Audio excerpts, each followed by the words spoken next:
Hola, buenas noches. ¿Cómo están? ¿Cómo han pasado?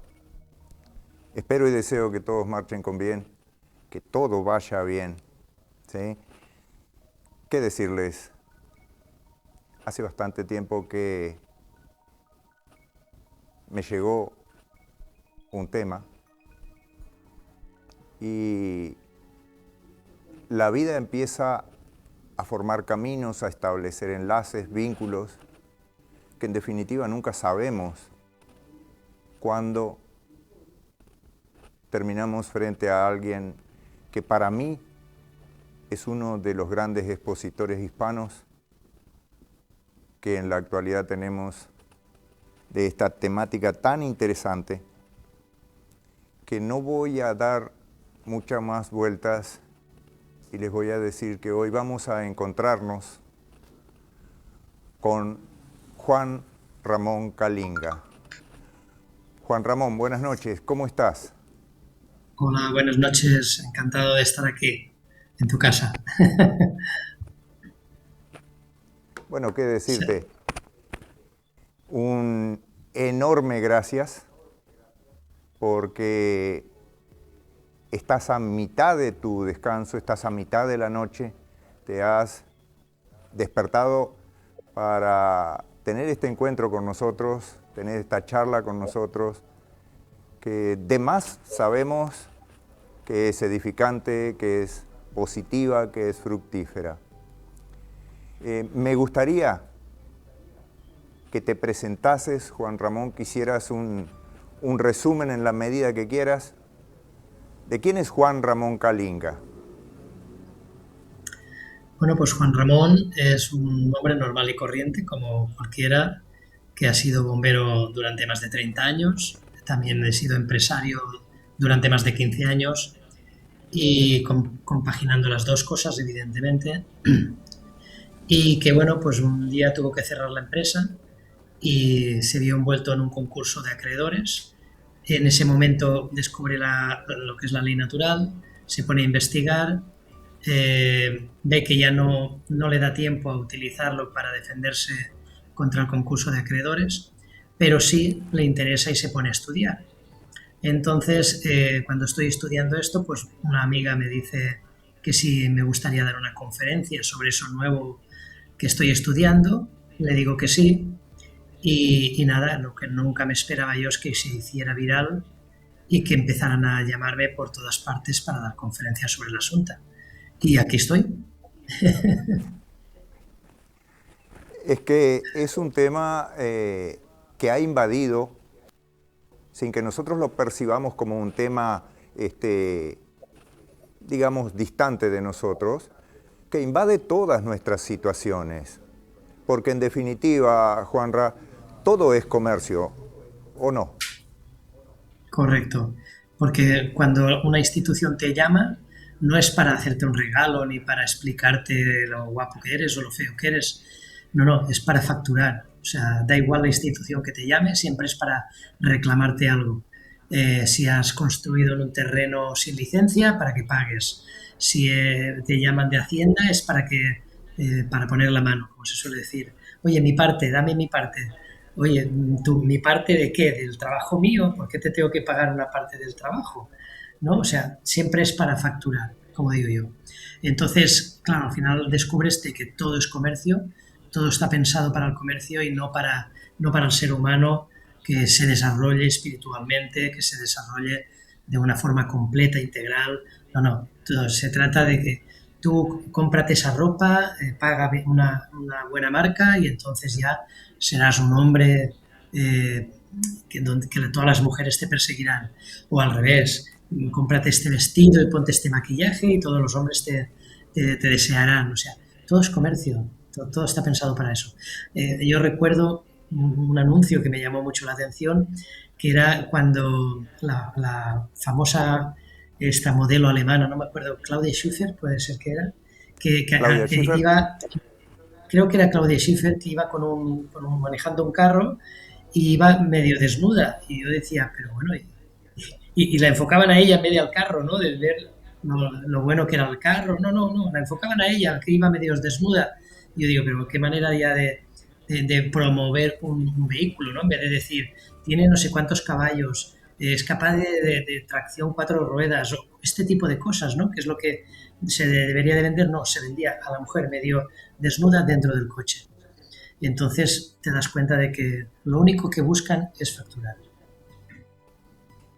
Ahora, allí como que explicando un poco lo que es la dinámica del marketing, eh, tal vez la podemos resumir en que es una mentira. Siempre están diciéndonos qué necesitamos, qué es lo bueno, para que nosotros tomemos una decisión. Eso, nos guste o no, siempre establece los parámetros de un contrato. Cuando vamos por la calle, Juanra, y extendemos la mano, estamos en la actitud de un contrato, que se hace efectivo si el que tenemos enfrente nos ofrece también la mano. Ahora, ¿cuáles serían los parámetros saludables de un contrato, Juan Ramón? Sí, como muy bien has dicho, cuando alguien te ofrece un contrato o un acuerdo, ¿no? Una propuesta, vamos a decirlo así, y tú la aceptas, pues es una aceptación expresa, ¿no?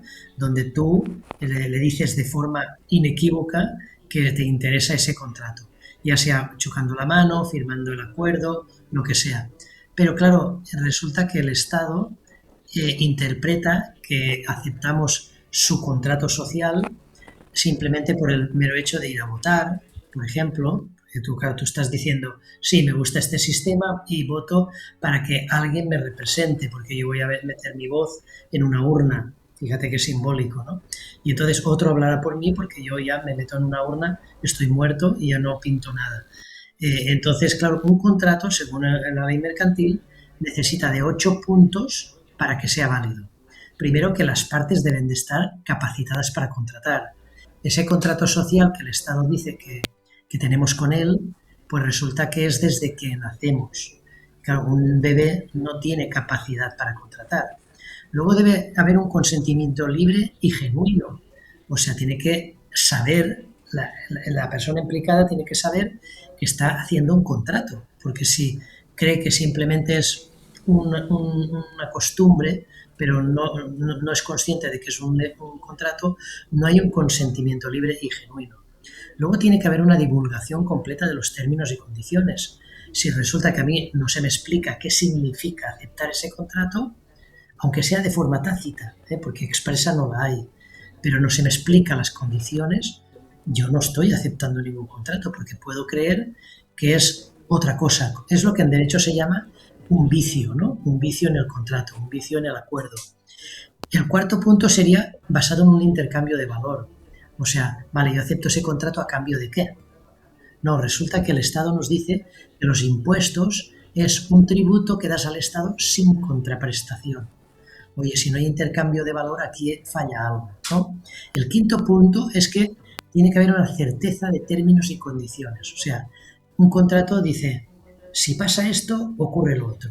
Pero resulta que aquí llega un político y te cambia la ley, llega otro político y te cambia otra vez la ley, con lo cual nunca hay una certeza de los términos y condiciones. Por ejemplo, hoy no te puedes cambiar de sexo, mañana sí. Hoy es legal abortar, mañana no, o al revés, ¿no? Y así no hay una certeza, porque entonces al final decimos, bueno, ¿y qué es bueno y qué es malo? Es según el político de turno lo que opine. No, se ha perdido el sentido natural de saber lo que está bien y lo que está mal, ¿no? Debe haber un encuentro de mentes, o sea, tienen que juntarse las dos partes para decidir qué cláusulas o qué artículos conforman ese contrato. Aquí nunca lo hubo. Tiene que haber un autógrafo o firma. Yo recuerdo cuando le pregunté al juez, ¿dónde he aceptado yo que usted sea una autoridad para mí? O sea, ¿dónde está? Y el juez, no, esto no es un contrato. Digo, ¿cómo no que no es un contrato? Entonces, ¿por qué yo tengo que aceptar su autoridad? Y luego, privacidad de ese contrato. Si se supone que hemos firmado un contrato, lo que no se puede es publicar en el boletín oficial del Estado todas las cláusulas, si se supone que es un contrato mío. Y así es que no cumple ninguno de los 8 puntos que la ley mercantil requiere para que un contrato sea válido. No sé si he respondido a tu pregunta. Claro, que queda muy claro. Ahora, Juan Ramón, con la idea de responder cuáles serían los parámetros, las condiciones para un contrato, también hemos establecido, me parece, has establecido cuáles son los parámetros de un fraude, la base de un fraude, porque cuando un poco leemos a Rousseau con el contrato social, todo fue pintado de una manera. Ahora, entre comillas, nuestros representantes, se ha olvidado un poco de leer a Rousseau, se ha olvidado de la paramétrica de un contrato, se ha olvidado de las características de un fraude. Y me parece que se han pasado de la raya con esto de un derecho impositivo. ¿Qué opinión te merece todo esto? Bueno, tenemos que tener claro que los derechos naturales se han perdido, nos los han pretendido quitar para imponer el derecho positivo que ellos han creado, ¿no? Es como decir, bueno, es que si una ley no está escrita, no sirve, como que no. La naturaleza está ahí. Las leyes de la naturaleza las vemos constantemente. No se necesita estar escrita. Si necesita estar escrita es porque realmente no existe. Y si no está escrita, nadie haría caso. Por ejemplo, si nadie escribe que es necesario solicitar un permiso de construcción al ayuntamiento para poder construir tu casa, pues si nadie lo escribiera, todo el mundo podría construir su casa sin necesidad de que nadie te autorice. ¿A santo de qué? Alguien que no conozco me tiene que autorizar, no solo autorizar, sino además decir cómo tengo que hacerlo. No, solamente puedes construir tanto de alto, de bajo, de profundidad, de altura.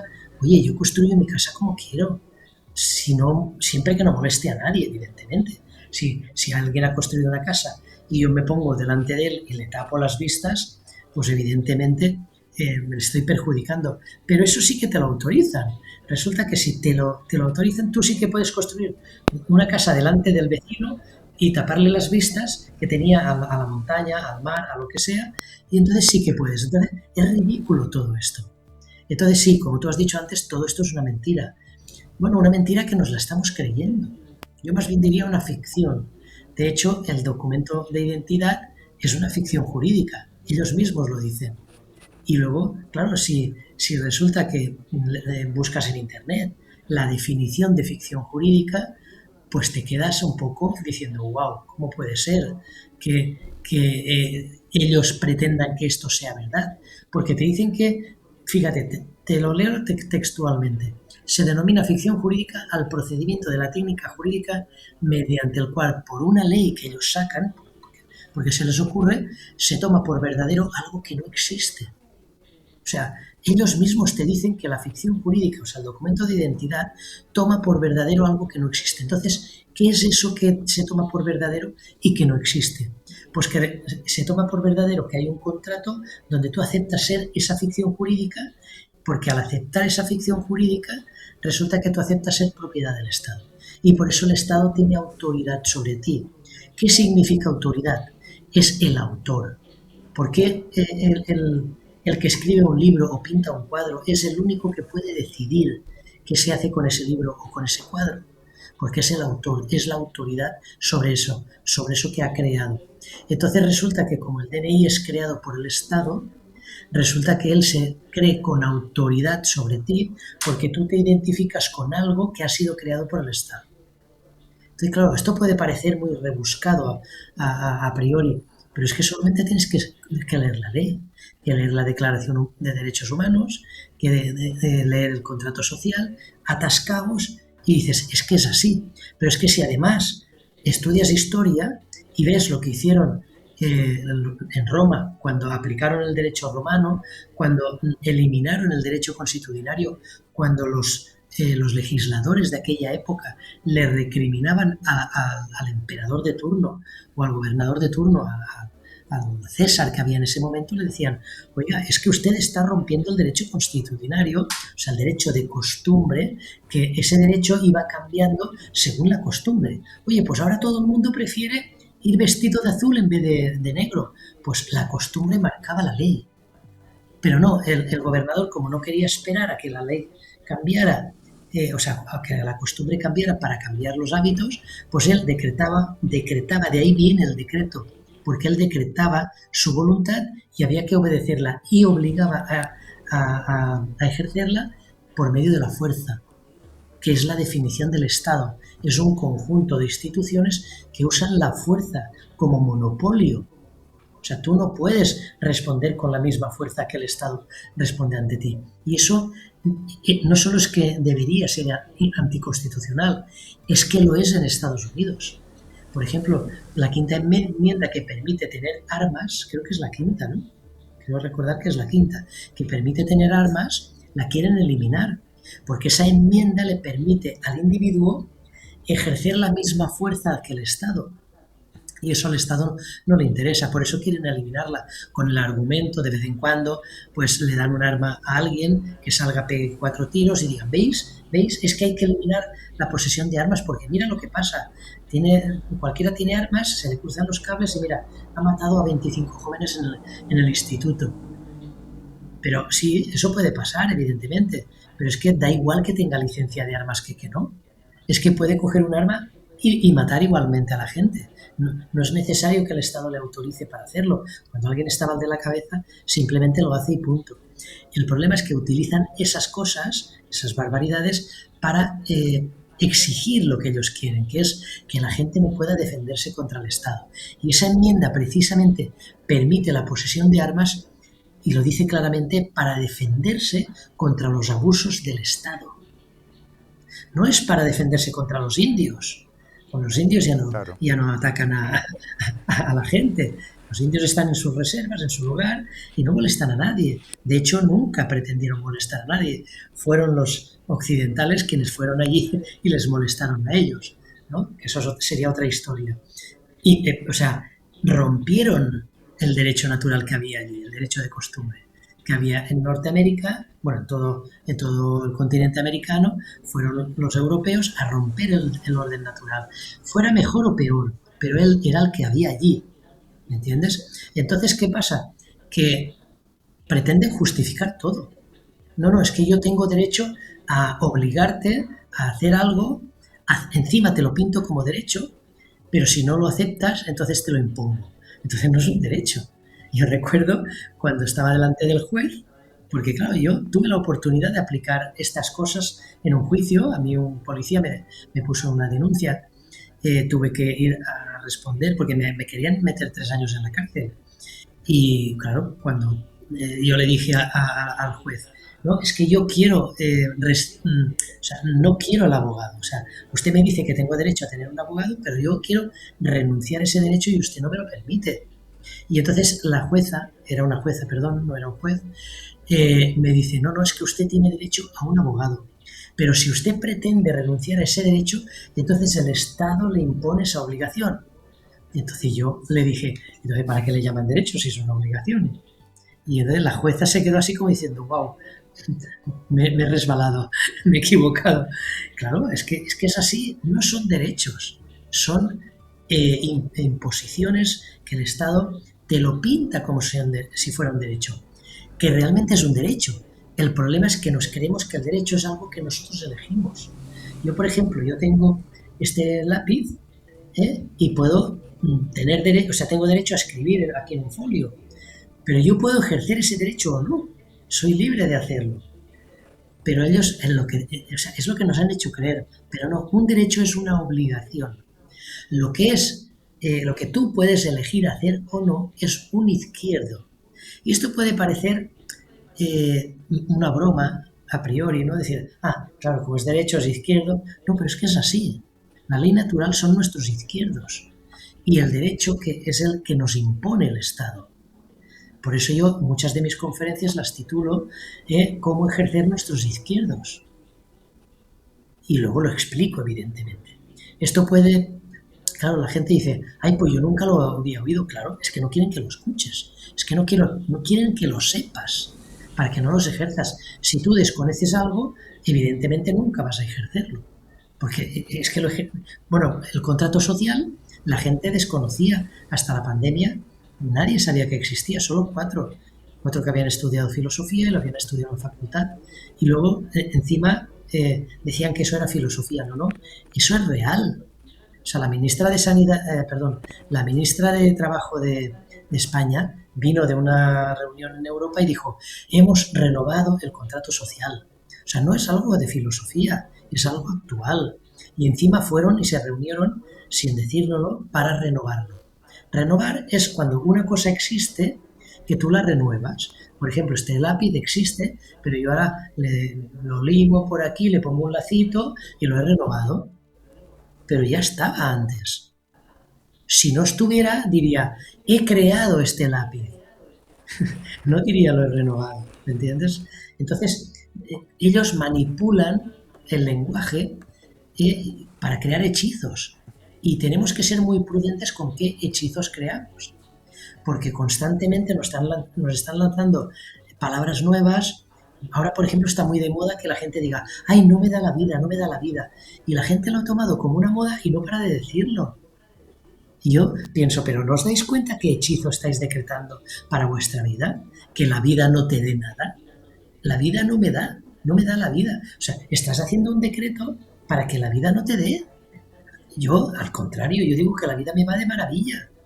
Aunque tenga pequeños problemillas, circunstancias a resolver, pero yo quiero decretar lo que quiero, no lo que ellos quieren que decrete. Ay, es que ves las noticias y enseguida la gente, es que el mundo está muy mal, es que hay muchos problemas, hay una guerra aquí, hay crisis allá, ha ganado Milei, ha ganado Trump, qué desastre. O sea, a cualquier cosa. Ves las noticias y te entra una depresión. Eso es lo que ellos buscan. Entonces apaguemos la tele, empecemos a estudiar lo que queramos hacer y empecemos a ser libres, a ejercer nuestra libertad. La libertad no nos la tiene que dar nadie. La libertad de ir a Juan pescar, Ramón, porque yo tengo que tener una licencia para pescar o para cazar, pero ¿en qué mundo vivimos? Si solo han hecho todos nuestros antepasados durante miles de años, ¿no? Juan Ramón, si retrocedemos un poco, digo para argumentar y echarle la culpa a alguien, ¿no es cierto? Cuando el derecho romano establecía aquellas estratificaciones sociales, hoy nos encontramos en la documentación que nos impone el Estado, expresado el diminutius capitis maximum, que también, como en algún momento lo dijiste, vemos esta expresión en las lápidas de los cementerios, es decir, nuestro, entre comillas, nombre expresado y escrito todo en mayúsculas. Hay mucha gente que no observa este detalle. Hace 3 minutos hablaste de un hechizo. Ellos siempre están manejando, manipulando. De hecho, en el 2020 se manipuló en la RAE el concepto de pandemia. siempre están usando, modificando, corrigiendo, ampliando conceptos para que se mantenga en nosotros esa estructura, una estructura social, intelecto emocional, que no percibimos como una cárcel, pero que de hecho nos limita y nos incita, en algunos momentos incluso, a ser el agente Smith de la película Matrix, que controlamos a otros e imponemos a otros situaciones y condiciones que en muchos casos son incomprendidas por nosotros, pero las pretendemos en los demás como parte del sostenimiento del sistema. Todos vemos que nuestros gobiernos, ¿sí?, y sin haber hecho primero la salvedad de qué es Estado y qué es gobierno, pero todos pretendemos que nuestros conciudadanos sean educados y sean normalizados por el gobierno. Te cuento, aquí en Uruguay existe una ley de medios de difusión o medios de deformación. ¿Por qué? Porque hay que darle por parte del Estado, más bien dicho, el Estado le da un determinado volumen de dinero al año y la gente no percibe que esto es nada más que para que los grandes medios de difusión digan lo que el Estado pretende. Así nos alinean, así nos incitan, así nos empujan. Juan Ramón, ¿estamos manteniendo la estructura del derecho romano a escondidas hasta hoy? Bueno, a escondidas no. De hecho, sí, estamos en derecho romano. O sea, tanto en Europa, casi toda Europa, y yo creo que todo el continente desde México para abajo está en derecho romano. El derecho anglosajón solamente está en Norteamérica, Estados Unidos y Canadá. Por lo tanto, no es que nos lo ocultan, es que abiertamente nos lo dicen. O sea, en la facultad se estudia derecho romano. Lo que pasa es que, claro, no le llaman ya derecho romano, pero sí que lo es. O sea, es que es así. Y lo que decías de las mayúsculas, no es que solamente estén en las lápidas, es que en nuestro documento de identidad está escrito en mayúsculas. Y en el colegio nos dijeron que nuestro nombre, como tú habías dicho, y los apellidos hay que escribirlos con minúsculas. La primera letra en mayúscula y el resto en minúscula. Pero ¿qué sucede? Fíjate lo que la palabra nombre, si tú la separas, dice no hombre. ¿Me entiendes? Entonces, esto también se lo dije al juez. Dije, a mí me llaman Juan Ramón, yo no tengo nombre. Porque si no sería un no hombre. Y evidentemente cuando hablamos del hombre de la mujer. ¿Vale? Lo que pasa que, claro, pusieron como, bueno, pues la mujer tenía un papel secundario en aquella época y ahora, menos mal que está equiparándose más con el hombre, pues se llamaba hombre. Todo era masculino, todo era bajo ese prisma y por eso el nombre se masculinizó, vamos a decirlo así, y es no hombre. Pero es que encima lo que pretenden era quitarnos el apartado humano, vamos a decirlo así.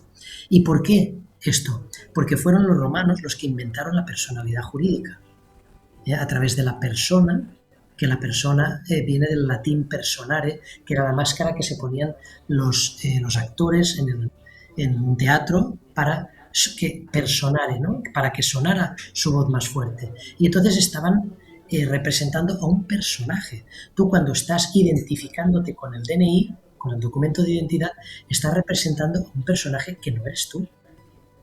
Entonces cuando yo fui al juez y me dijo, ¿este eres tú? Cogió mi documento de identidad y dijo, ¿este eres tú?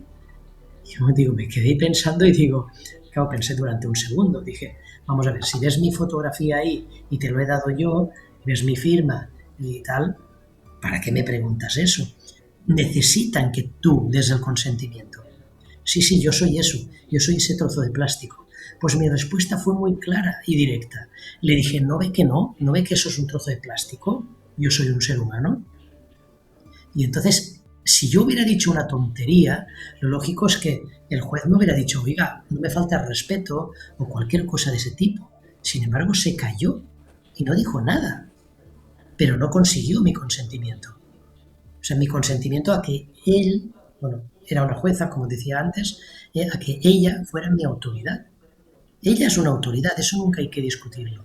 Y yo se lo dije, usted es una autoridad aquí en este edificio, pero es que lo que no puedes imponerme algo que yo no quiero y encima llamándolo como derecho. Y aquí tampoco pudo responderme. Se dio cuenta de que había metido la pata. Pero bueno, es que ellos muchas veces están cumpliendo órdenes, no las cuestionan y cuando alguien les mete en un aprieto, entonces cuando yo creo que dicen, wow, ¿qué estoy haciendo? ¿No? Porque a partir de que yo le dije eso, de que no me deja renunciar a un derecho, y cuando dijo lo de que era una imposición del Estado, ahí se dio cuenta y a partir de ahí me trató de otra forma. Entonces, si yo siempre recomiendo hablar con mucho respeto a cualquier funcionario, sea un administrativo de más bajo rango a un funcionario de más alto rango como un juez o lo que sea. Siempre hay que hablarle con respeto a todo el mundo. Y entonces obtendrás su mejor versión. Porque ¿para qué enemistarnos? ¿Para qué confrontarnos? Mucha gente utiliza la ley natural como una confrontación. Le llega un policía y enseguida se pone a discutir con él. Yo nunca hago eso. ¿Y qué obtengo? Su mejor versión. Yo le trato con respeto y consigo respeto. Lo que tú das es lo que recibes. Y por eso yo siempre digo que en la ley natural, el camino de la soberanía individual, es un camino espiritual. Porque es que si no lo tomas de esa manera vas a tener más problemas. Entonces, olvídate de la ley natural. Si lo que quieres es enfrentarte con todo el mundo, creo que te has equivocado. Por lo menos así lo veo yo. Creo que tiene una correspondencia directa, que somos un ente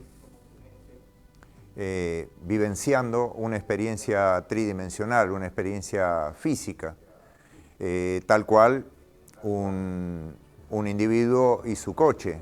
El individuo es nada más el chofer de ese vehículo. Ahora, hemos estado tan sometidos o en alguna medida tan normalizados como para no percibir que no nos permiten, por ejemplo, una firma con un bolígrafo en rojo, que impera la tinta azul, que para La presentarnos o la negra, y que para presentarnos frente a un juez en un tribunal necesitamos, por esa imperatividad del Estado, llevar a alguien preparado, alguien que en esa presentación muchísimas veces no sabe ni siquiera el número total de normativas del Estado. ¿No percibimos que todo el tiempo nos están tratando de ineptos? Porque una cosa es el crimen de interdicto, pero otra es nuestra propia condición, es decir, no percibir nuestra realidad, no leer los conceptos, no ver las situaciones. Hablabas de un hechizo. ¿Tanto poder tiene, Juanra? Claro que tiene poder. Los hechizos tienen mucho poder. De hecho, ha sido un adoctrinamiento tan lento, tan progresivo, tan planificado, porque lo que hablabas antes de los medios de comunicación, hace más de un siglo Rockefeller compró todos los medios de comunicación y luego los fue comprando en Estados Unidos y luego fue comprando los grandes medios en todo el mundo. Y entonces, por eso en la pandemia todos daban el mismo mensaje. Es un adoctrinamiento constante, planificado. ¿Con qué objetivo? Pues para que pase lo que tú acabas de decir, para que la gente no se dé cuenta de que no necesita un abogado para defenderse.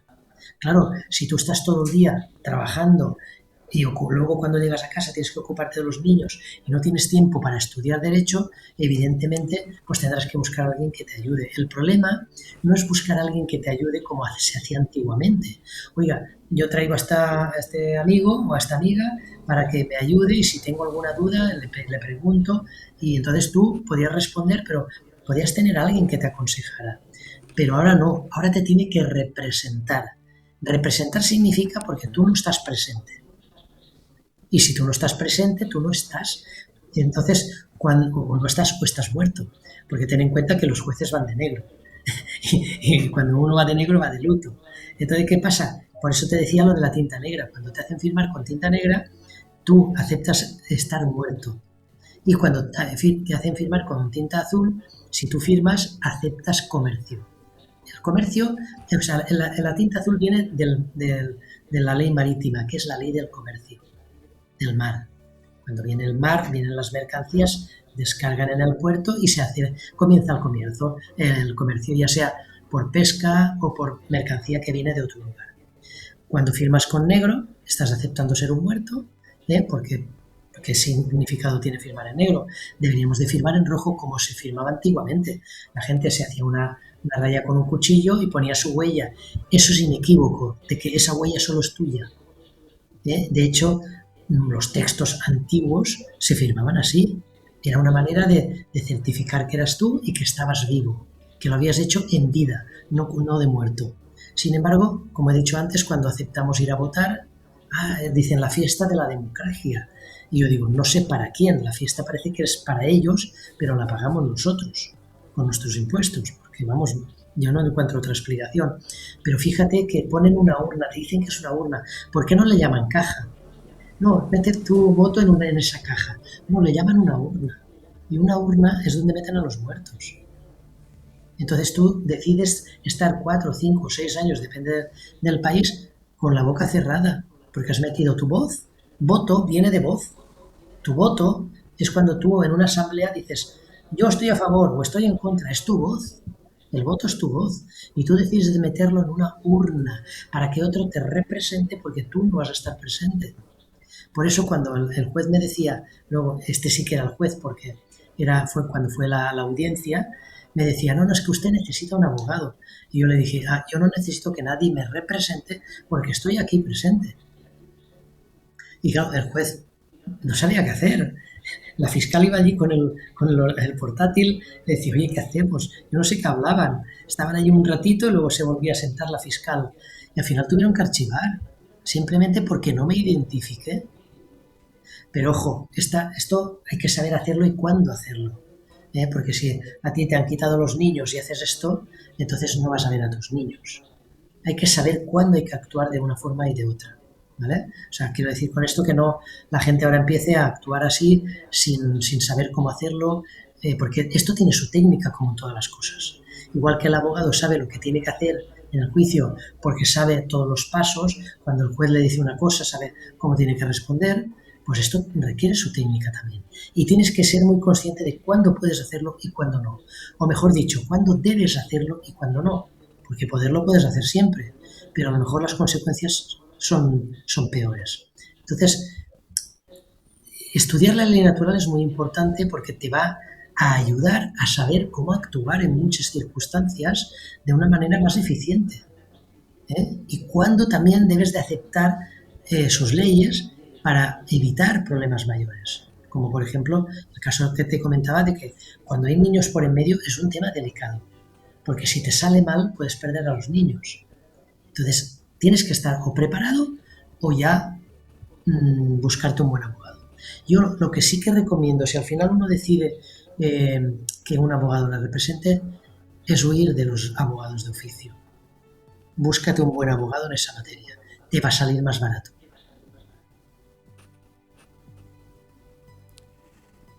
Juan Ramón, hay muchas situaciones que has planteado, que has dibujado en esta charla y como que me hace considerar que todo es una cuestión de sentido común y me lleva a esa expresión tuya de que la soberanía, el derecho natural, se va tornando con la comprensión del mismo, con el desarrollo, con la vivencia del mismo, en un tema espiritual.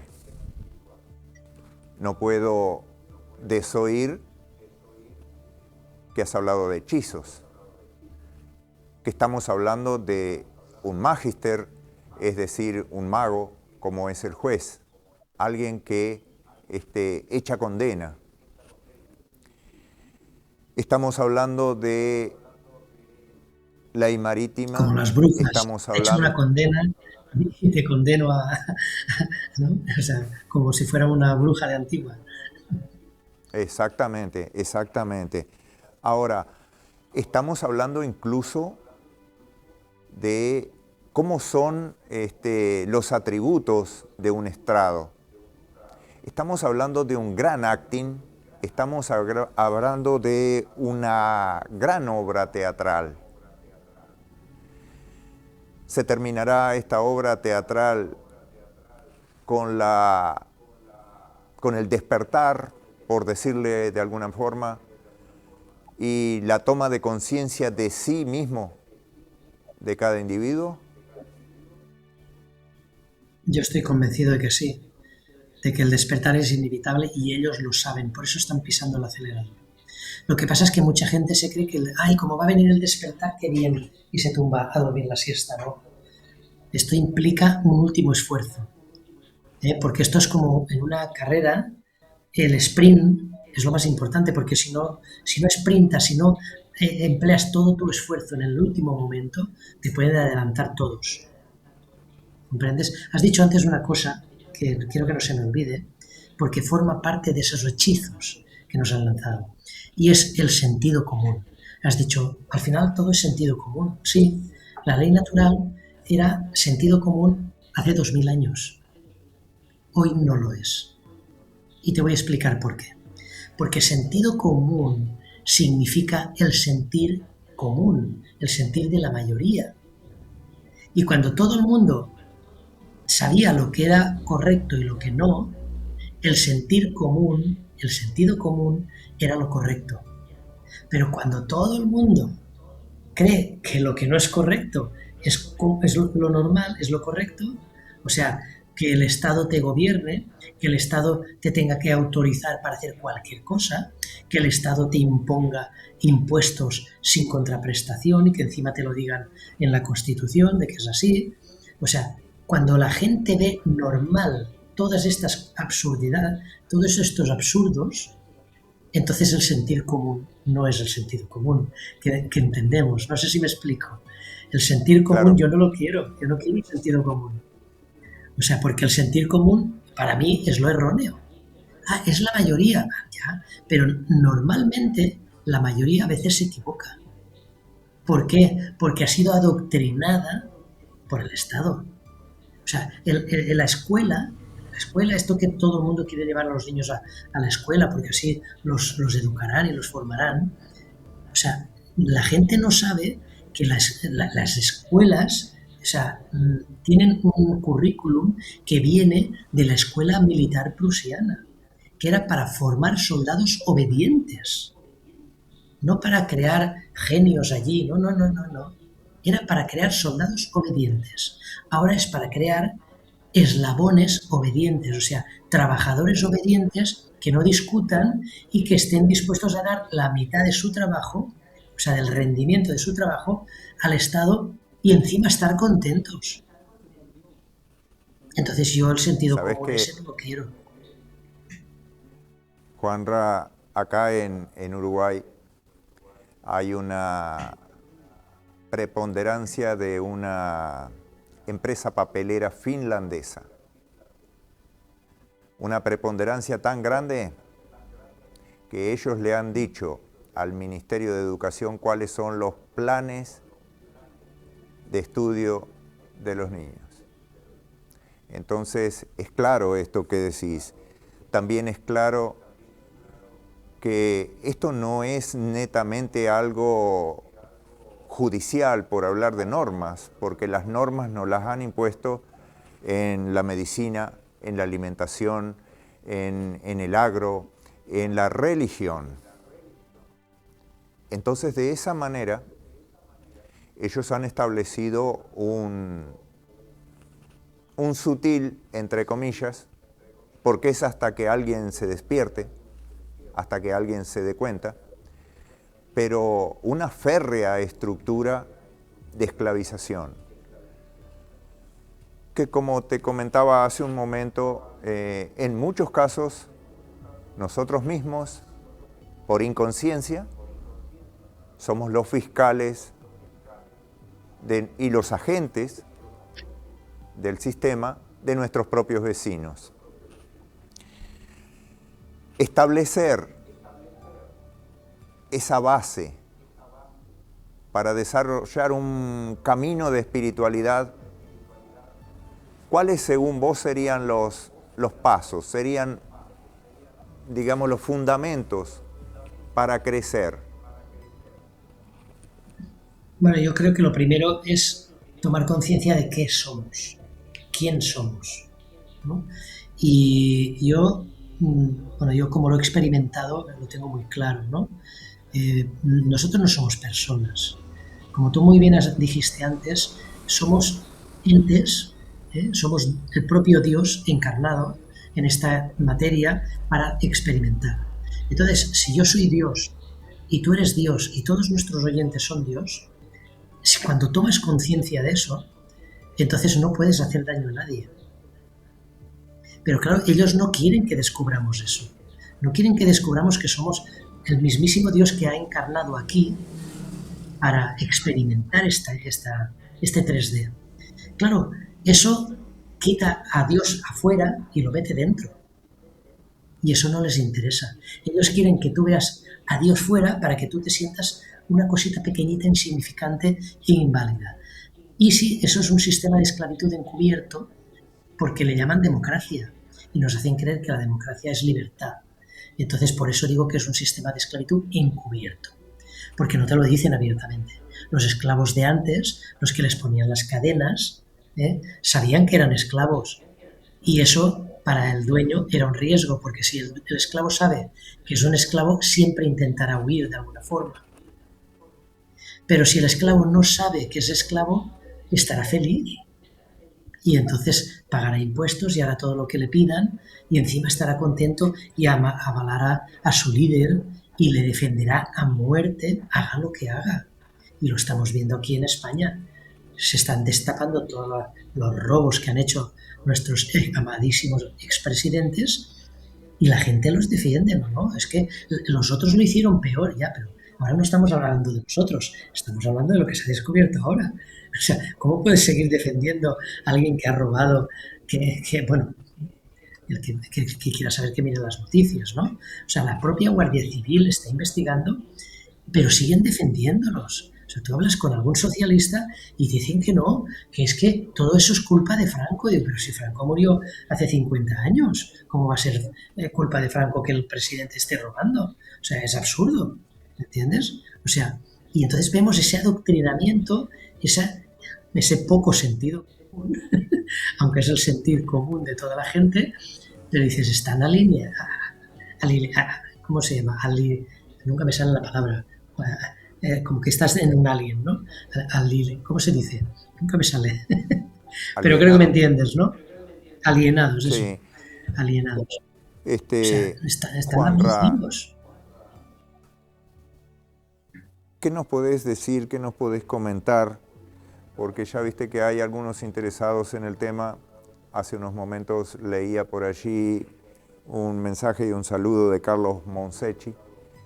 También lo tenemos a Nicolás aportando mucho material, ¿sí? Y digo material porque cada uno de nosotros tiene que entender de que aquí hay una manipulación conceptual enorme, que no viene de el momento de la pandemia. Además, creo que gratitud le tendríamos que tener a la pandemia, porque colaboró enormemente en que algunos abriesen los ojos, en que algunos percibieran, en que algunos se dieran cuenta de todo este engaño. ¿Cómo ves, no sé cómo sea usual allí en España, entrar en los dominios del derecho natural? ¿Se establecen cursos, se hacen cursos? ¿Cómo ves esto? Porque acá hay una resistencia que cuando hablas de derecho natural, cuando hablas de ley natural, cuando hablas de salirte del sistema, casi que te estás declarando como el hazmerreír de los demás. Bueno, aquí también pasa, ¿eh?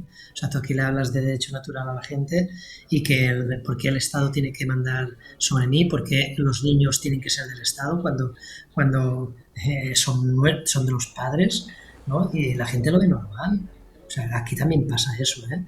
Entonces, claro, pero a mí me da igual.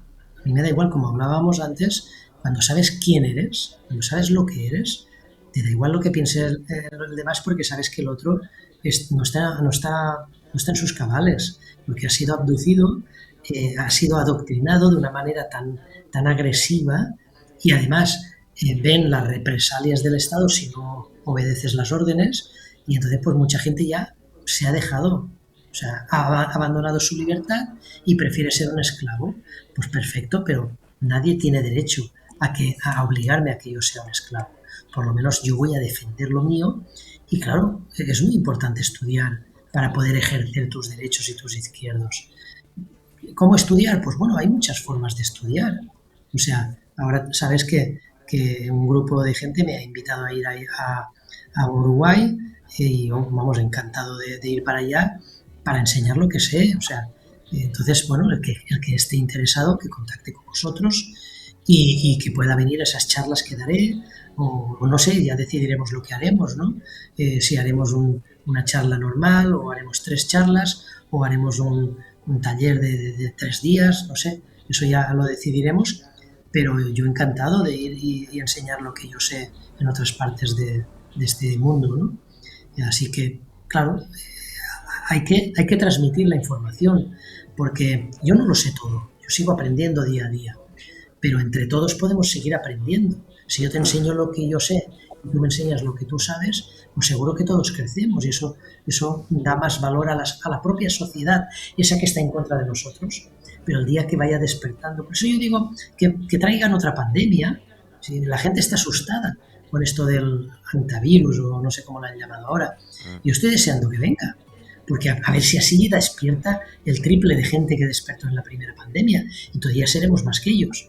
¿Me entiendes lo que te quiero decir? O sea, hay que aceptar las cosas como vienen. Mira, la enseñanza Quero, que es una de las naciones aborígenes reconocidas por la ONU más antiguas que existen, dice que el problema no es el qué, es el cómo. Da igual lo que venga, es cómo tú te lo tomes.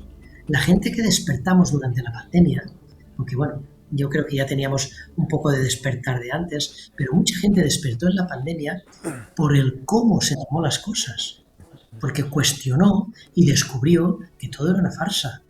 Y bueno, se están destapando cada vez más cosas.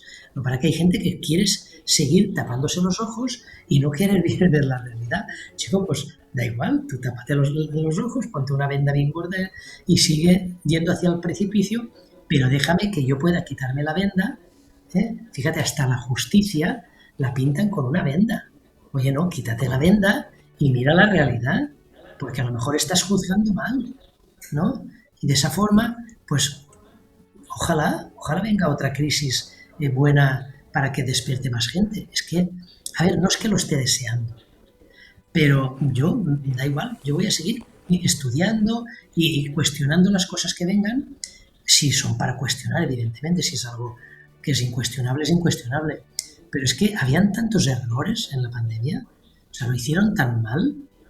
Lo único que pasa es que todo el día estaban publicando miedo y miedo y miedo, y el miedo, cada uno se toma el que quiere. Y había gente que se lo tomó todo. Y entonces, claro, ya no tenía miedo, tenía pánico. Y el pánico es lo que te nubla la mente. Yo, como bombero, puedo afirmar de que si un bombero tuviera miedo, nunca apagaría el fuego. Saldría corriendo como el resto de la gente. Entonces tienes que controlar ese miedo, estudiar y decir, a ver, ¿por dónde ataco? Pues mira, creo que por allá, porque el viento viene por allá, y si un flanco atacamos por aquí y el otro por aquí. O sea, tienes que tener la mente normal, en estado lo más normal posible, para poder pensar. Pero si estás presa del pánico, no vas a poder pensar. Claro, eso es lo que querían los gobernantes, que tuviéramos miedo para ellos decirnos lo que teníamos que hacer. Y eso no viene de ahora, viene de hace miles de años. Los gobernantes siempre han hecho lo mismo, con miedo, con hambre, con crisis, con la fuerza, han obligado a hacer a la gente lo que ellos han querido. Lo que pasa es que ahora hay un plan, bueno, hay varios planes, ¿no?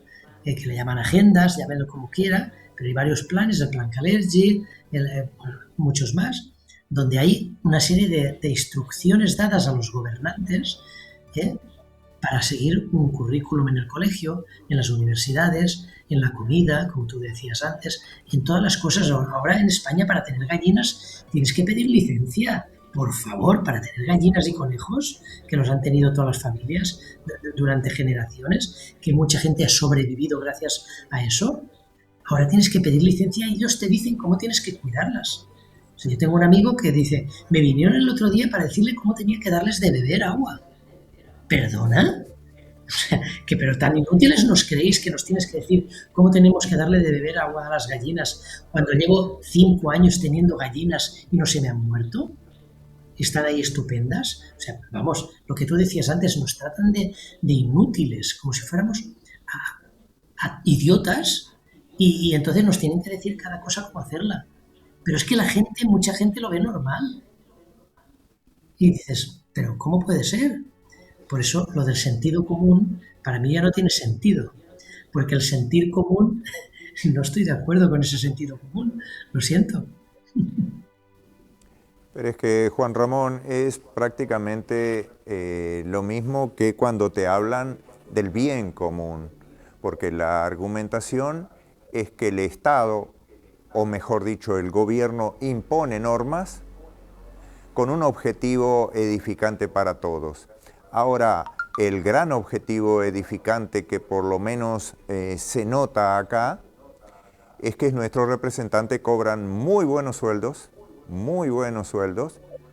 y los resultados no están expresados en los planteamientos. De hecho, lo he dicho en muchas oportunidades, cuando la pandemia estuvimos bajo el terrorismo de Estado acá en Uruguay, porque minuto a minuto todo lo que era expresión de la prensa, en todas sus formas, incitaba al pánico, incitaba al terror e incitaba a la ignorancia. Mucha gente se dio cuenta, mucha gente lo percibió, algunos hoy están arrepentidos de haber prestado sus brazos y creo que hemos de estar preparados, siempre pretendiendo ir a más. Por allí alguien me dijo que el mismo concepto japonés para identificar a un maestro, sensei, también identifica un escalón. Creo que todos siempre tenemos que estar proclives a subir un nuevo escalón. Decías hace un minuto que viniese otra situación. Según la portada de la revista Economist, es probable que para octubre, es decir, argumenten, usen el Mundial de Fútbol para volver a encerrarnos o volver a pretender encerrarnos. Ahora, la soberanía no es una cuestión tridimensional, es una condición inherente al humano. ¿Cómo logramos ir poco a poco estableciendo? ¿Cómo Juan Ramón Calinga ha aportado a que muchos entiendan estos conceptos? Pretendo que por allí me digas, si es que lo tenés, algún Instagram, algún Facebook, algún canal de YouTube, en donde podemos formarnos, instruirlos, iluminarnos con estos conceptos. Un canal en YouTube donde tengo algunas conferencias que he hecho, algunas entrevistas que me han hecho también. De hecho, hoy he colgado una de una entrevista que me hizo un policía despierto que piensa como nosotros en este tipo de cosas. Pero ahí simplemente es una conferencia pues, con una información, con una presentación, donde hablo un poquito de todo. Pero claro, hay mucho más para estudiar y para aprender. Evidentemente, en una conferencia de una hora y media, pues no se puede explicar todo porque esto son años de aprendizaje. Yo he tardado pues 5 años en aprender todo lo que cuando descubrí la ley natural en el 2020, pues hasta hoy, 5 años y medio, 6, para aprender todo lo que sé. Evidentemente, a la hora de transmitirlo a alguien, se puede hacer en menos tiempo, porque ya no tienes que descubrirlo, sino ya lo sabes y es más fácil transmitirlo. Pero bueno, aquí en España se me ha propuesto algún taller y algunas cosas que hemos hecho. Hace poco estuvimos en un encuentro ahí cerca de Toledo y nos reunimos un grupo importante de gente donde, bueno, pues estuvimos todo el fin de semana aprendiendo cosas interesantes y yo también aprendo de la gente. ¿Comprendes? Porque te llega un abogado, te llega un informático, te llega alguien que conoce otras cosas que tú desconoces y al final todos aprendemos. Y eso es el valor de juntarse de gente que piensa de una forma similar y que comparte experiencias, comparte información, comparte sabiduría. O sea, es lo bonito de la soberanía. Por eso yo estoy conociendo ahora a gente que a muchos de ellos los considero mi familia, una segunda familia, ¿no? Que no es biológica, pero sí es espiritual, vamos a decirlo así. Porque al final, como dije antes, esto es un camino espiritual. Lo primero que tenemos que aprender es qué somos. Claro, yo sí que es verdad que desde los 14 años que emprendí este camino espiritual y claro, ahora he pasado ya la barrera de los 60. Entonces, pues son muchos años y he tenido muchísimas experiencias de mucha forma. Kalinga precisamente fue un nombre que me puso mi maestra espiritual hace 35 años, en el 91. Y bueno, pues se me ocurrió nombrarlo un día en una reunión de soberanía y la gente me dijo, oye, pues te queda muy bien ese nombre. Y por eso me puse Juan Rakalinga en mi canal de YouTube, en mi canal de Instagram, en mi LinkedIn, o sea, en todos los sitios, en Telegram, mi Telegram privado es Juan Rakalinga también. Y bueno, así me conoce todo el mundo. Y dije, pues unifico ese nombre y todo el mundo me puede encontrar en cualquier red que me busque. Allí en Odyssey también lo tengo como Juan Rakalinga, porque en YouTube me han borrado ya 18 vídeos. Entonces, en Odyssey están todos, los que me borraron y los que no. Entonces, si alguien, mucha gente, tengo un documental sobre los Rothschild, que eran 10 capítulos, y 5 me los borraron. Entonces la gente me pregunta, ¿dónde están los otros? Y pues búscalos en Odyssey, que ahí están los 10, ¿no? Entonces, bueno, pues si alguien quiere contactar conmigo lo puede hacer y si no, pues cuando vaya a Uruguay, pues si organizamos algunas conferencias o tal, pues también pueden asistir, ¿no? Que yo las conferencias normalmente las hago gratuitas, no cobro nada por ello. Si hago alguna formación, pues ya se acuerda algo, pero en principio las conferencias yo siempre las he hecho gratuitas, incluso una que di en Italia, que hasta me pagué yo el vuelo y todo, porque no podían pagármelo. A mí no me importa, ¿me entiendes? Pero un vuelo italiano no era mucho dinero. Pero bueno, al final la cuestión es compartir la información, ya sea de una forma o de otra, y que, bueno, pues que no sea yo solo el que lo tenga, que tampoco soy yo solo, hay mucha gente que sabe tanto o más que yo, ¿eh? Pero bueno, yo, por lo que sea, pues he sido un poquito más viral que otros, hay otros que son más virales que yo, evidentemente, pero bueno, al que le guste mi forma de expresarlo, pues evidentemente no me importa contactar con quien sea y compartir lo que yo sé con otra gente. Sobre todo para que cuantos más seamos, más fácil será. Y, como te decía antes, esto es un camino espiritual que tenemos que hacer introspección dentro de nosotros. Si pensamos que esto es una lucha contra el Estado, entonces ya hemos perdido, porque en una guerra el Estado nos va a ganar. O sea, ellos tienen las armas, nosotros no. Ellos tienen un ejército que son esbirros, que son mercenarios, porque hacen lo que hacen porque cobran. Si no cobraran, no harían lo que hacen. ¿Comprendes? Entonces, si no comprendemos esto y actuamos de otra forma, como actuaría, no sé, el ser espiritual que tú más consideres, pues actúa de esa forma. Ya sea Buda, ya sea Jesucristo, ya sea Krishna, quien sea, ¿cómo actuarían ellos? Nunca actuarían matando, ¿no? Pues esto es un camino espiritual. Cuando has tenido experiencias donde has experimentado que tú eres el todo, que tú eres la montaña que tienes enfrente, el árbol que está aquí a tu lado, cuando has experimentado eso, sabes que eres Dios, que Dios está dentro de ti. Entonces ya cambia tu visión, ya puedes ejercer ser soberano desde ese punto. Porque ¿quién es para negarte lo que tú eres cuando lo has experimentado? Da igual lo que te diga un psicólogo, un psiquiatra o un juez, da igual. Tú sabes lo que eres. ¿Comprendes? Y eso para mí es lo más importante de todo. Sabes que he participado y participo de unos cuantos grupos, tanto en Telegram como en WhatsApp, acerca de esta temática. Y me he encontrado con grupos muy apáticos y son los que más han objetivizado, es decir, más están abocados a ese logro del bono. Por favor, si te parece, explícanos de dónde surge el bono, ese momento tan maravilloso de la creación y el surgimiento del puerto que llamamos mamá, de ese nuevo ser. ¿Cómo surge el bono desde allí, Juanra, por favor? Bueno, ellos enlazan la ley marítima con la ley natural. O sea, comparan a la mamá que abre sus aguas, rompe aguas, para que nazca la mercancía, con un barco que viene, atraca en el puerto y entonces descarga la mercancía. La descarga en el puerto. Entonces ellos entienden que España o Uruguay es el puerto. Viene la mamá y el bebé, la mercancía llega al puerto.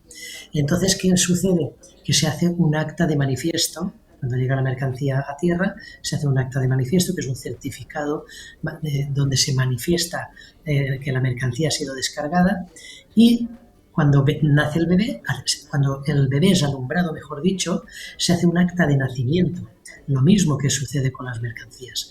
Entonces, por eso se dice que estamos en ley marítima, porque todo lo han mercantilizado y lo normal es que los bolis sean de color azul, porque podrían haber sido rojo, como tú decías antes, ¿no?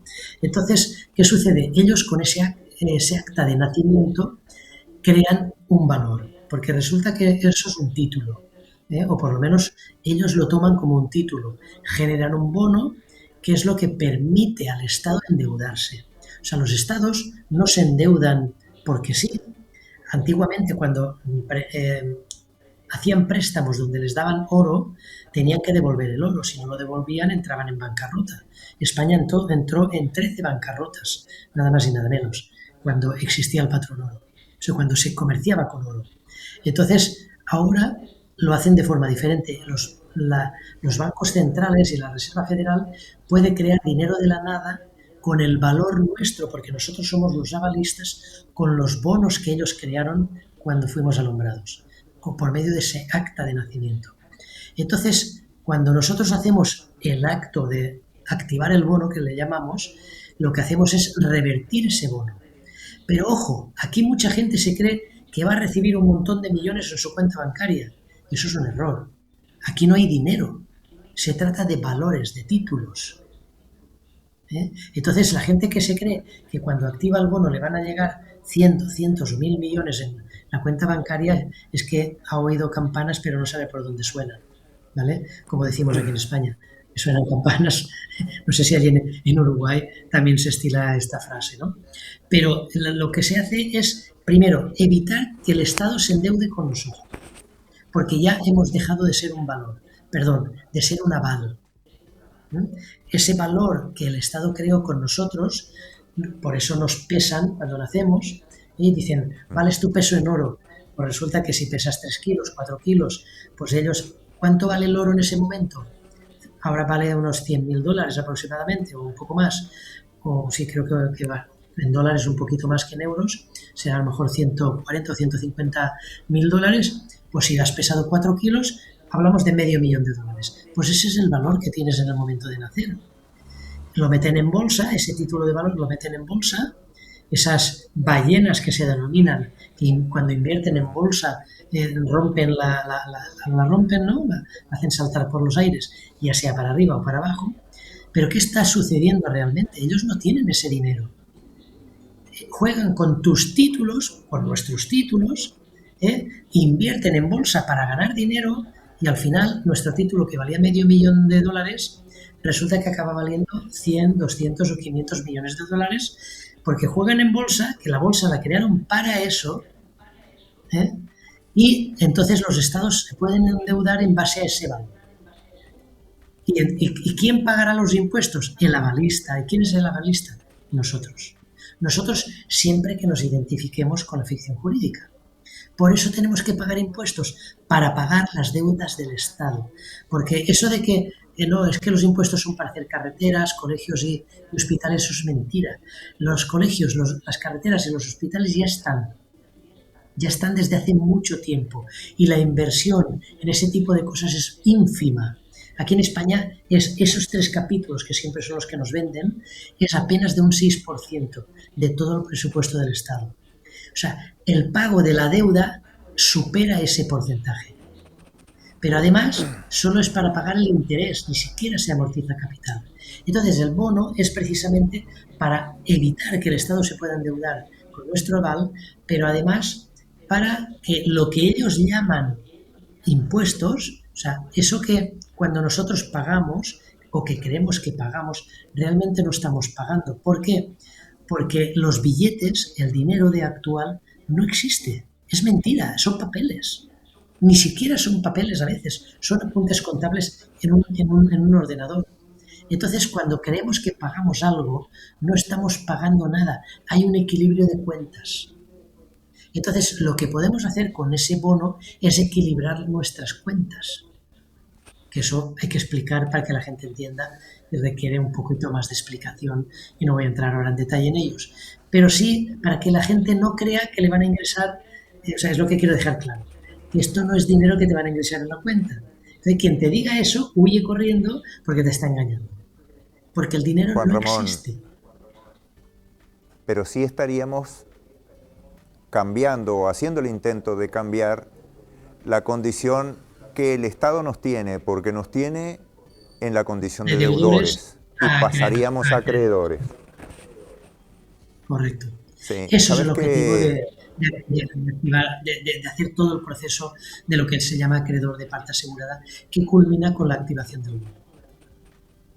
bien, sabes que me acordaba mientras te escuchaba de una ex presidenta argentina que cuando vino aquel momento de la explosión de que todo mundo debía ser inoculado, ella pedía abiertamente por los medios de difusión, ante las cámaras, que se inyectasen porque si no luego los préstamos no vienen. Creo que deja bien claro esto de que cada individuo registrado es el aval financiero del país. Creo que es interesante que en alguna medida se caigan estos ideales egoicos de que si hago tal proceso documentario me van a dar el bono ese del Banco Internacional de Pagos, en fin.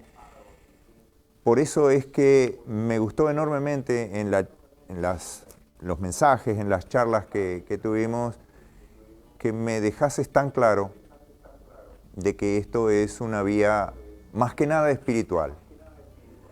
Y me ayudó a entender, me ayudó a profundizar en que nuestro ser como tal no se expresa, lo que más se expresa de nosotros, es decir, ese 97% de inconsciencia o de personalidad. Nuestra verdadera personalidad, nuestra verdadera esencia, nuestro ser, ese siempre está menguado por los hábitos, por las costumbres, por los traumas. Y me pintó en ese momento lo que es la ficción legal. El Estado pretende de nosotros esa personalidad, el Estado es dueño de esa personalidad, de ese documento. Y bueno, enormemente agradecido por tu buena voluntad, por la actitud, por el ejemplo que estás dando. ¿Sí? Hay mucha gente que te sigue en esos canales de YouTube y la verdad que para mí es enormemente gratificante encontrarme hoy con alguien que admiro por esa condición y por la paciencia con la que explicas los conceptos.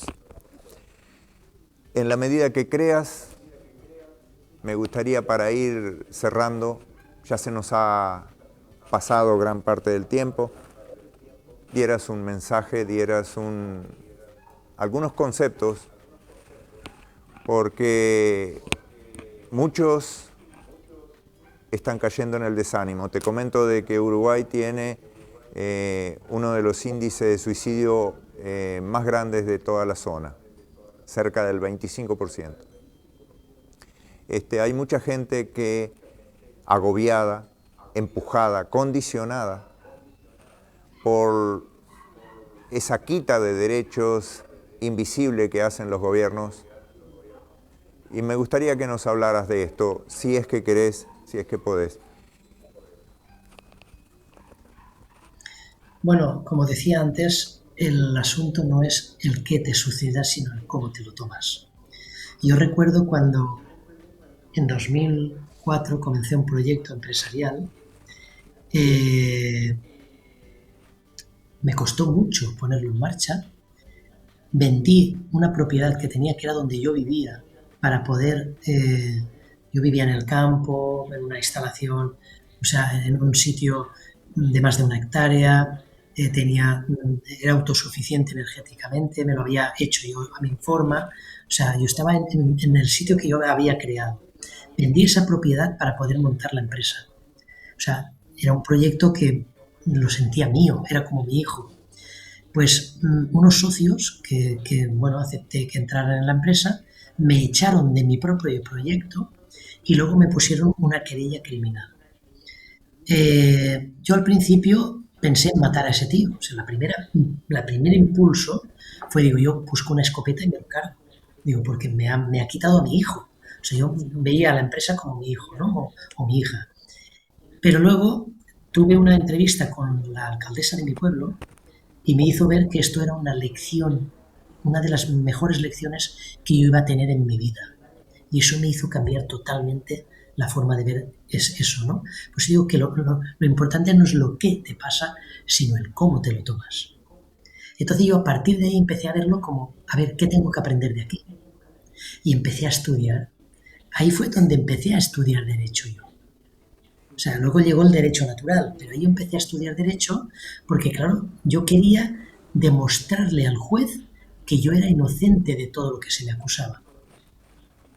Y lo conseguí. Me acusaban de más de creo que eran 23 o 24 acusaciones y me pedían una indemnización de más de 1 millón de euros. Pues conseguí ser absuelto de todas y cada una de las acusaciones. Eso fue un reto que yo me marqué, y entonces eso me hizo crecer muchísimo. No de altura, pero sí a nivel espiritual, a nivel interior. Entonces yo ahora agradezco a estos ex socios que me hicieron eso, porque me hicieron ahora ser mucho más completo, ser mejor. Y entonces, cuando tienes esa actitud, entonces puedes crecer. Cuando te hundes, cuando te derrotas, entonces, imagínate si yo hubiera al final buscado una escopeta y hubiera matado a este hombre, seguramente hubiera acabado en la cárcel por criminal. Mi vida hubiera cambiado totalmente. Porque es que lo pensé y se lo dije a mi mujer, yo busco una escopeta y me lo cargo. ¿Pero qué vas a hacer? ¿Pero estás loco? No sé qué. O sea, claro, cuando te hacen algo así, pues es normal, como ser humano que somos, que en un primer impulso, pues te desahogues de esa forma, ¿no? Luego, gracias a la alcaldesa, que desde aquí le mando un saludo a Elisa, pues me hizo ver que no, que tenía que verlo de la forma positiva. Entonces, toda la gente que esté desanimada por su situación, sea la que sea, si es capaz de darle valor a lo que le ha sucedido y trascenderlo, tomarse la vida de otra forma, la vida te empieza a cambiar. Y evidentemente no te va a cambiar en un día. Yo tardé 14 años en resolver ese problema. Pero a los 14 años el juez dijo, absuelto de todas las acusaciones, de todas. Pero claro, yo tuve que estudiar durante 14 años. Pero, claro, yo creo que es uno de los motivos por qué la gente me escucha mis conferencias y dice, es que lo explicas mejor que otro. Pues a lo mejor todo influye, no lo sé. Mi estructura mental, cómo veo yo las cosas, el que pasé por ese proceso judicial que fue muy, muy importante en mi vida, por el apoyo que tuve de la familia, o sea, todo eso me hizo superarlo. O sea, a mí mi familia me apoyó un montón. Entonces, pues, claro, yo me sentía arropado. Cuando tú tomas el cómo de la forma correcta, la ayuda te viene. Hay un refrán que dice, Dios aprieta pero no ahoga. O sea, a ti te pone una prueba, pero te dota de lo que necesitas para salir. A mí no me importaría dar una conferencia, si voy finalmente a Uruguay, no me importaría dar una conferencia sobre esto. ¿Me entiendes? Porque, vamos, por lo que yo he pasado, creo que puedo transmitir a la gente el apoyo que necesitan, ¿no? Y luego que la gente pueda caminar solo, porque realmente todos tenemos las herramientas necesarias para salir. Pero claro, la mano está siempre tendida, pero nosotros tenemos que también tender nuestra mano para agarrarla del otro. No pretendemos que nos suban y nosotros sin hacer nada. Entonces, ¿qué lección aprendemos de ahí? Nada. Nos va a volver a pasar. ¿Comprendes? Entonces, yo creo que se trata simplemente de un tema de actitud. Bueno, te comentaba esto porque recuerdo que un día estábamos hablando con unos buenos amigos, habíamos quedado a comer o a cenar, no recuerdo ahora, y nos pusimos a contarle lo que nos estaba pasando. Y se quedaron como diciendo, ¿me estás diciendo la verdad? Digo, ¿por qué crees que te estoy engañando? Dice, porque os veía tan normales que yo jamás hubiera pensado que os estabais pasando por una situación tan delicada. Y digo, ya, pero es que hemos decidido vivirlo con normalidad. Y entonces cuando tú lo vives con normalidad, es como el ejemplo que te comentaba antes del fuego. Si tú estás delante de un fuego y estás aterrorizado, el fuego te va a quemar. Pero si tú dices, calma, a ver, ¿aquí qué se puede hacer? ¿Hay agua, no hay agua? Tal? O sea, y analizas la situación con la mente clara, entonces seguro que vas a tener una solución mucho mejor. Pero si te aterrorizas, seguro que te quemas.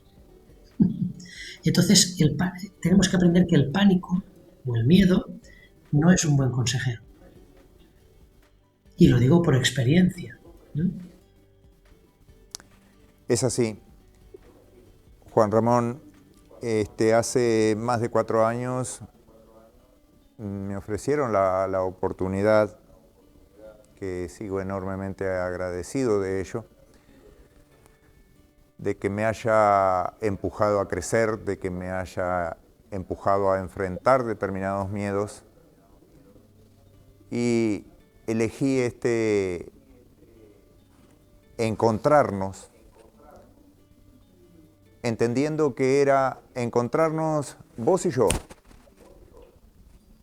pero encontrarnos con una temática en común. Y que con el pasar del tiempo también era encontrarnos con una edificación, con una solución. Muchas situaciones se dieron en esos más de 4 años y me ha hecho pensar en que se ha determinado gran parte de un proceso. Cada uno de nosotros tiene una existencia que podríamos decir es horizontal, es llana. Va desde ese parto al momento en que nos colocan en una caja de madera. Pero uno tiene la posibilidad de elegir que cada uno de los momentos intermedios los vive, los siente con determinada altura. Es lógico que si nos entregamos y, como lo decías, nos decaemos, nos deprimimos, estamos en el menos de de las asíntotas. Pero cada uno de nosotros tiene la capacidad voluntaria, conscientemente, de elevarse. Y hoy agradezco al Creador, al autor de todos, porque has colaborado enormemente en que todos los que te hemos escuchado, en que todos los que te vemos, hemos crecido un poquito más. Tal vez seguimos en esa horizontal existencial, pero conscientivamente nos has ayudado a crecer. Juan Ramón Calinga, en el momento que se dé esto que nos has planteado, que nos has ofrecido, de encontrarte con gente de Uruguay, lógicamente que estamos totalmente abiertos, en la medida que lo quieran, a la publicidad. Estamos a 300, geográficamente estamos a 350 más o menos kilómetros de la capital del país, hacia el norte. Y serás bienvenido acá, serás bien recibido en el Uruguay y en el Paysandú que pretendemos ayudar a cambiar. Juan Ramón Calinga, un fuerte abrazo y gracias por recordarnos a todos que entre todos estamos pariendo una nueva humanidad. ¿Qué más decirte? Nada, pues daros las gracias y un placer estar aquí y será un placer también ir a Uruguay y bueno, pues compartir lo que sé. Y ya está, es que no puedo compartir más. Mis experiencias y lo que he ido aprendiendo durante las distintas etapas de mi vida será un verdadero placer, por supuesto.